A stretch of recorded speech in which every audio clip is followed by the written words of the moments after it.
द्वितीय विश्व युद्ध में हिटलर जीत जाता तो क्या भारत पहले आज़ाद हो जाता? क्या द्वितीय विश्व युद्ध के दौरान भारतीय सैनिकों ने इटली को आज़ादी दिलाने में महत्वपूर्ण भूमिका निभाई थी? जाने हैरान कर देने वाले हिटलर के इस सच के बारे में। तो जानने के लिए वीडियो को एंड तक जरूर देखिएगा। 1 सितंबर 1939 को हिटलर ने पोलैंड पर आक्रमण कर दिया था और दूसरे विश्व युद्ध की शुरुआत हो गई थी। इसके 3 दिन बाद ब्रिटेन और फ्रांस ने भी युद्ध का ऐलान कर दिया था। नेताजी सुभाष चंद्र बोस चाहते थे कि भारत की आज़ादी की लड़ाई में जर्मनी साथ दे। इसके लिए वह 3 बार जर्मनी गए, लेकिन हिटलर की रुचि भारत की आज़ादी में नहीं थी, उसे अपना गुलाम बनाने में थी। दरअसल दूसरे विश्व युद्ध से भारत का कुछ भी लेना देना नहीं था।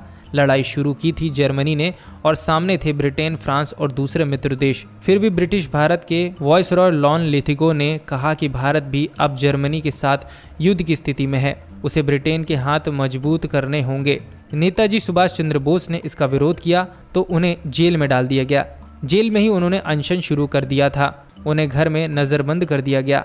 4 महीने यूं ही बीत गए और फिर 1981 में 16 जनवरी की रात सभी को चकमा देते हुए नेताजी भेष बदलकर घर से बाहर निकल गए।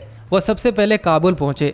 वहां भगत राम तलवार की मदद से रूसी और इतालवी दूतावासों से संपर्क किया। इतालवी राजदूतों पियत्रो क्वारोनी ने उन्हें इटली का डिप्लोमेटिक पासपोर्ट दे दिया। पासपोर्ट में उनका नाम था ऑरलैंडो मजोता।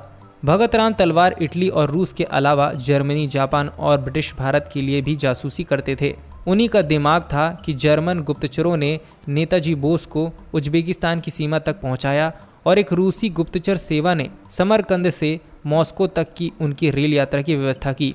नेताजी की इस बहुत ही साहसिक यात्रा का अधिकांश खर्च पर्दे के पीछे रहकर भारत के प्रथम रक्षा मंत्री रहे सरदार बलदेव सिंह ने निजी तौर पर उठाया था। मार्च 1981 के तीसरे सप्ताह में नेताजी बोस मॉस्को पहुंचे। वहां 7 दिन रहे, लेकिन इस बीच किससे मिले और क्या किया, ये सब आज तक पता नहीं चल पाया है। मॉस्को में जर्मनी के राजदूत ने नेताजी के बर्लिन जाने की व्यवस्था कर दी। वह 2 अप्रैल 1941 को बर्लिन पहुंचे और हफ्ते भर में ही भारत की मुक्ति की अपनी योजना तैयार कर ली। उनकी योजना का शीर्षक था जर्मन सरकार के नाम स्मृति पत्र। इसमें ब्रिटेन की हार को उन्होंने भारत और जर्मनी का साझा लक्ष्य घोषित किया। यह भी लिखा कि धुरी शक्तियां यानी कि जर्मनी, जापान और इटली उनकी प्रस्तावित आज़ाद हिंद सरकार को मान्यता प्रदान करेगी और अपनी विजय के बाद भारत की स्वतंत्रता बनाए रखने की गारंटी देगी। भारतीय सेना और जनता द्वारा विरोध के लिए रेडियो प्रसारण की सुविधा प्रदान की जाएगी। जो भी धन और कर्ज मिलेगा, भावी आज़ाद हिंद सरकार युद्ध के बाद उनकी भरपाई कर देगी। उन्होंने हिटलर को लिखा, ब्रिटिश सरकार के पास भारत में सरकार भक्त अंग्रेज सैनिकों और सहायकों की अधिकतम संख्या 70,000 है। भारतीय मूल के सैनिक यदि विरोध कर दें तो इंग्लैंड के लिए अकेले ब्रिटिश सैनिकों के भरोसे भारत पर कब्जा बनाए रख पाना मुश्किल हो जाएगा। यदि इसी मौके पर आधुनिक हथियारों से लैस 50,000 सैनिकों की एक छोटी सी खेप सहायता के लिए भारत भेजी जा सके तो अंग्रेजों को भारत से पूरी तरह भगाया जा सकता है। नेताजी को लेकिन यह बात पता नहीं थी कि जिस दिन वह बर्लिन पहुंचे उसी दिन जर्मन विदेश मंत्रालय के भारत संबंधी प्रकोष्ठ का आगाह किया गया था कि वह एक सोवियत एजेंट है।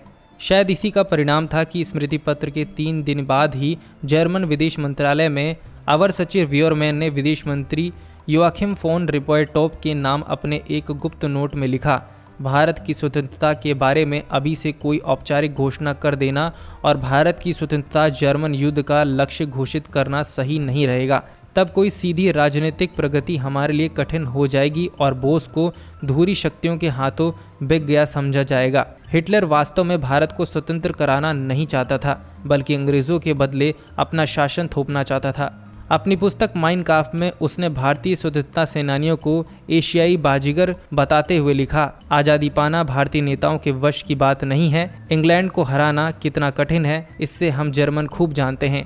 एक जर्मन वासी होते हुए भी हर चीज़ के बावजूद भारत को किसी और के मुकाबले अंग्रेज़ों की दास्तां में देखना अधिक पसंद करूँगा।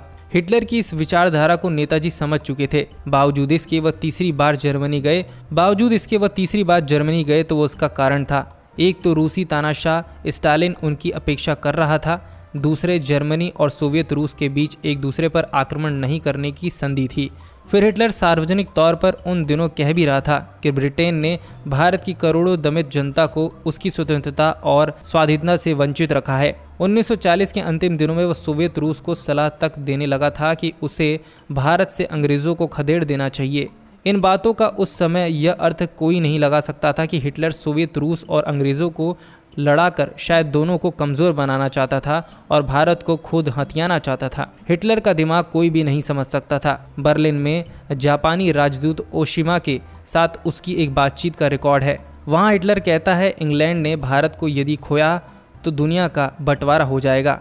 इंग्लैंड की सारी अमीरी भारत की देन है। दोस्तों, आपको जानकारी कैसी लगी हमें कमेंट सेक्शन में ज़रूर बताएं। वीडियो को लाइक और शेयर ज़रूर करें और ऐसी ही दिलचस्प जानकारी से जुड़े रहने के लिए हमारे पेज को फॉलो कर लीजिए।